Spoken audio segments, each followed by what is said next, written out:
kami akan bersama Mas Haris Bersalin. Selamat pagi Mas. Selamat pagi Mas. Kami akan sedikit mengulik tentang film Cahaya dari Timur, Beta Malu. Langsung aja ya Mas. Dan saya ingin menanyakan, menurut Mas, bagaimana mengenai alur cerita Cahaya dari Timur, Beta Malu? Menurut saya alur ceritanya itu sangat bagus untuk ditonton. Sangat bagus untuk ditonton generasi muda sekarang Mas. Alur ceritanya berisi tentang konflik yang ada di Maluku. Nah, konflik tersebut mengenai konflik SARA, khususnya konflik keagamaan.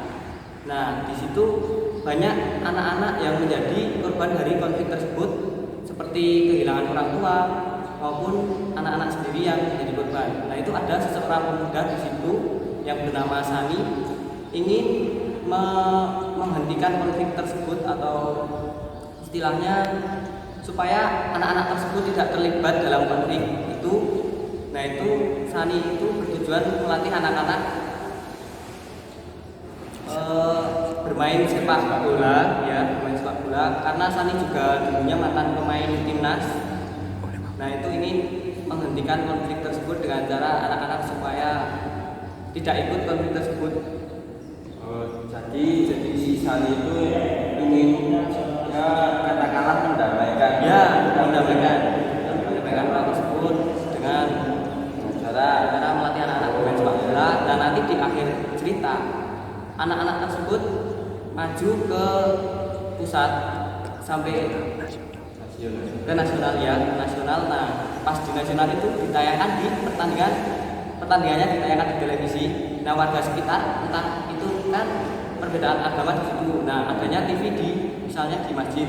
Nah, itu pada nonton semua, dan konflik tersebut lama-kelamaan hilang Mas, karena mereka lebih fokus ke bola untuk mengembangkan persatuannya. Iya, persatuannya. Ini memang perlu ditonton ya Mas? Iya, betul.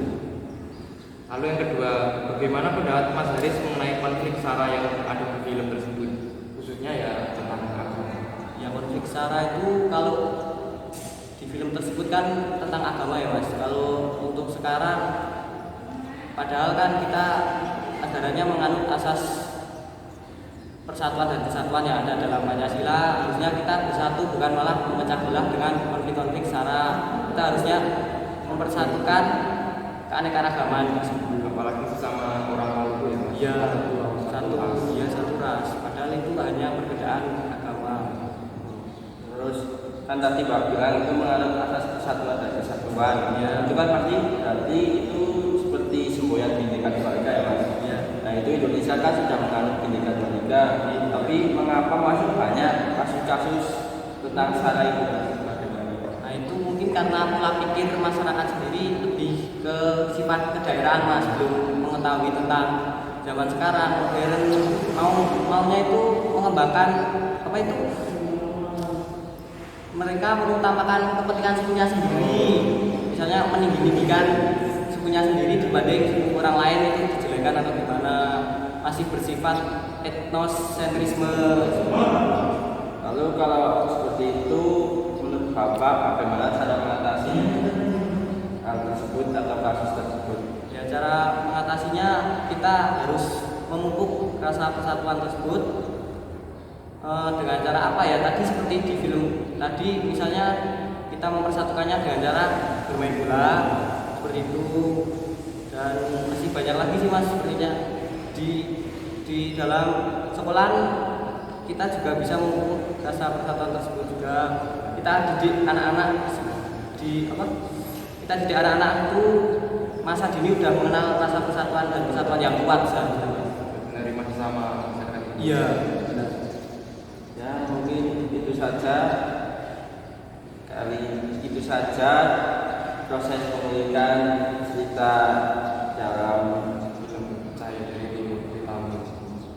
Sekian dari kami, saya Kevin Davi dan saya Cakung Baisa. Assalamualaikum warahmatullahi wabarakatuh.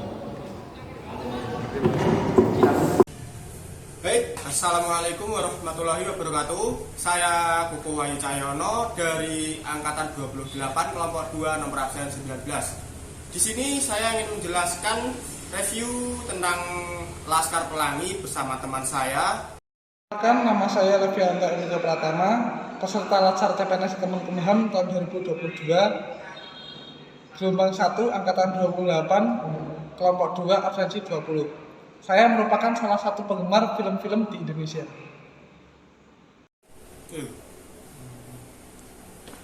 Baik, langsung saja kita mulai perbincangan kita, review tentang film Laskar Pelangi. Pertama, apa kesan pertama Anda setelah menonton film Laskar Pelangi? Pertama saya menonton film Laskar Pelangi yaitu menampilkan karakteristik salah satu budaya, bahasa, adat, agama di Indonesia.